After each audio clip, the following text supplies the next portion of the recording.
Hello, family. Welcome back. I hope you guys are doing great. I wanted to pass something along that somebody shared with me a while back, and I just haven't had a chance to share it, but it's extremely interesting. It's one of those things you just have to share, and the people I've talked to about it had never heard of it, so I figured maybe you haven't, and it's great that we share information that we come across, kind of break some of the mystery of what's going on beyond where we're allowed to explore. And this story is one of those that will blow your mind because it reveals sort of what we already assumed would be going on there. But this person that shared this with me was very kind and said, "Hey, this is really cool. Have you heard about this?" And I haven't heard anything about it until they shared it. This channel here, Yup 0123, and they said, "I found this on Facebook and I think it's worth sharing with you all. I kept the original post's layout untouched to keep its originality." So they've broken it up. You'll see what I'm talking about, or what they're talking about here in just a second. And the story, I will scroll to it, starts right here. And this person reached out on one of those truther Facebook pages. There's lots of them where they were talking about the firmament. And they had a military background. And they said, "I've never really believed in Jesus or done the whole church thing, but I think I've seen the stuff you guys are talking about here. I just didn't know what it was at the time." This person was in the Army from 1997 to 2000, and they said, "I was sent to McMurdo Station in Antarctica. I was a helicopter mechanic and a crew chief, and they had volunteer tours open for guys to go there and work on the helicopters there. When they asked for volunteers," sorry, there's some typos here. I'll try to read it and say what I believe they were trying to say. But it says, when they asked for volunteers, a bunch of us applied, but only me and one other guy got accepted. The application process had a bunch of questionnaires that we had to fill out, and we had to sit for a bunch of one-on-one interviews. It was mostly just a bunch of questions about what our interests and beliefs were. It's weird that they would ask about their beliefs. I was sent to McMurdo Research Station in August of 1998. When we weren't busy de-icing the aircraft and working on them, we had time to hang out with the scientists at the research station. The military unit attached to McMurdo was small, and we didn't have our own separate facilities. We didn't have a PX or a media center. There was no chapel or chaplain, and we didn't have our own separate mailroom. We just had to share the same facilities with the scientists and researchers, so over time I got to be friends with a few of them. They had two different kinds of ice they worked on and studied. This is where it gets interesting. One kind of ice was the normal kind that we've all seen. They took cores of it out of boreholes in the ground. Just like normal ice, it was mostly clear and sometimes white, and it would melt into liquid water if it got warm. The whole area of Antarctica is covered in this kind of ice. But that wasn't their main kind of ice. The only time I ever saw them actually studying normal ice was when a film crew from National Geographic came by. The rest of the time, which was most of the time, the scientists were studying something they called sky ice. This stuff was totally different. We were never allowed to go into the laboratory areas of the station because the labs had to be kept super clean, and they said it would mess up their work if they risked letting too many people in the lab. But one time, one of the researchers that I was friends with showed me a piece of sky ice. You couldn't touch the stuff with your bare hands because it was so cold. And it wasn't clear or white like normal ice. It was solid blue. He said that's why they call it sky ice, because it was the exact same color as the sky.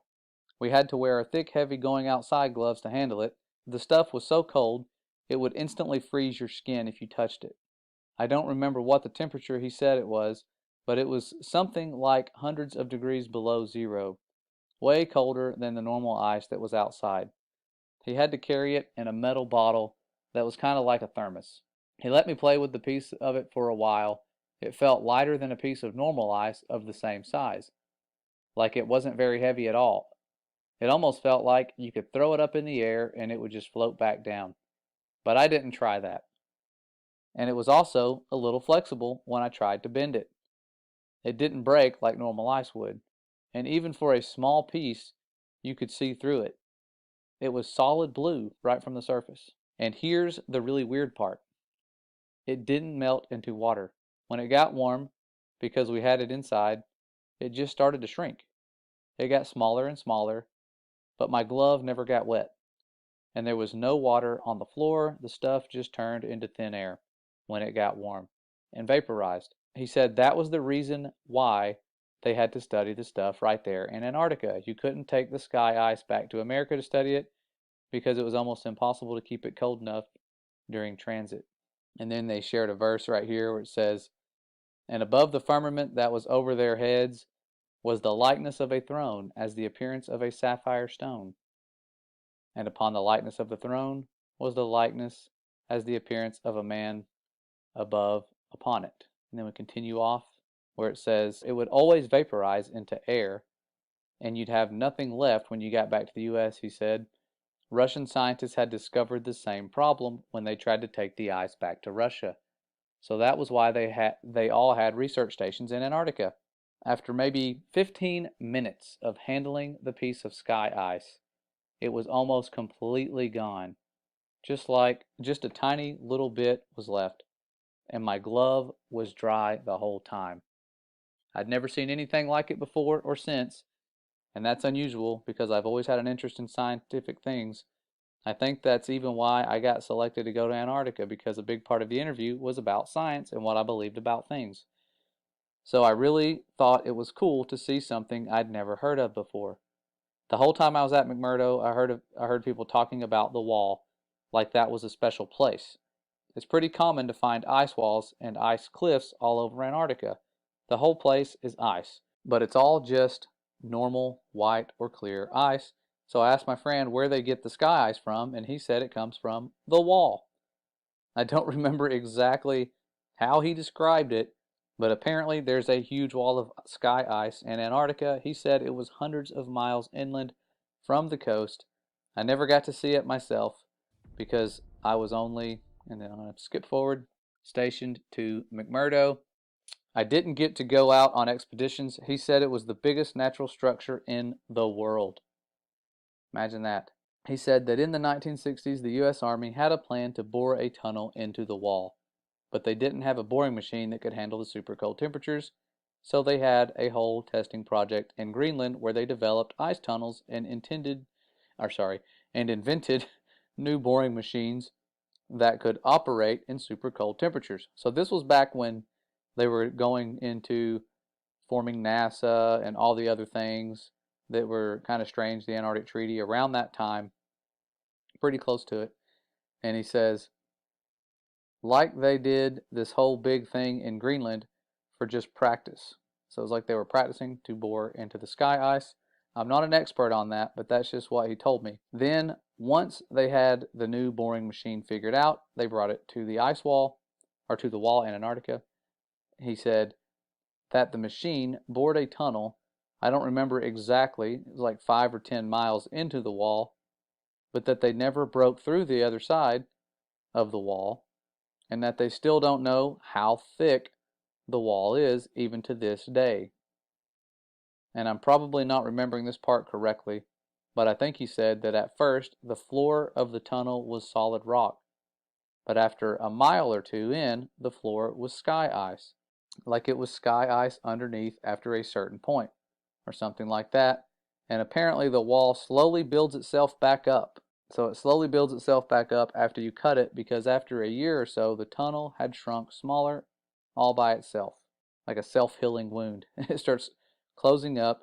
They had to leave the boring machine inside the wall because the tunnel shrunk too small to get it back out. And after a few decades, the tunnel was completely gone, like the part of the wall was solid again. He said that now the scientists were trying to use technology to figure out how thick the wall is. He said something about putting earthquake sensors all along the wall, and that somehow you could measure the signal from an earthquake to see how thick the wall is. But he kind of lost me on that part. I never really thought about any of that after I left. It was really weird stuff, but I didn't think it was a big deal at the time. But then a few weeks ago, I saw a map of the wall in Antarctica, except the map was all flat and crazy looking, and it showed the wall going all the way up over the whole Earth. So since then, I've been trying to learn more about the sky ice that I saw and the wall that I heard about, but I can't find anything at all. So now I'm really wondering if there could be a connection here. And that's how I found this group. So I hope that maybe some part of my experience will help someone figure something out. Well, thankful to that person. If they were telling the truth, that is some very interesting information given what we know surrounds us. We know that the firmament's not just made out of ice. It's something special. That could just be something near the foundation to prevent you from going all the way to it. The Father's design is very complex, and he has foreknowledge. He knows what mankind's going to try to do. Those little nuclear bombs they shot at the firmament was nothing to the firmament. They can't break it. They've tried. If they could, they would, but they can't. And this is just one of those stories that confirms a lot of what I had assumed would be going on. I always thought, man, if they are out there and they can go to it, they're probably trying to drill through it. And if they are, how have they not gotten through it already? And that would answer the question for you, because it closes up as you go through it. But this was back in the 60s. There's no telling what they're trying now, mostly guarding it. I'm sure that's the biggest job they have, is keeping us from going there. And if you do go there, you can only go to certain places. It is tens of thousands of dollars for a one-way ticket. Otherwise, many of us would have already gone there, tried to do some sneaking around and investigating. But this video here, it only had like 300 views. But really cool stuff. Wanted to pass this along. I know the days of censorship have it to where you can't find stuff like this anymore. And I remembered putting it in my Firmament playlist. I just wasn't sure if you guys had heard about this and wanted to pass it along to you. Answers some questions that most of you, if you're like me, had about what's going on out there and what are some of the properties near the foundation of the firmament, if they're even close to it. Could go on like that for many, many miles. Who knows? We'll find out soon someday. The firmament itself will roll away like a scroll, but that second day of creation, where he put this expanse for signs and for seasons, and letting us know that he will return very soon. And it's one of those things that we're sensing is right around the corner due to the way things are going in the world and what they're trying to prepare us for and all the division. But they're preparing for a war.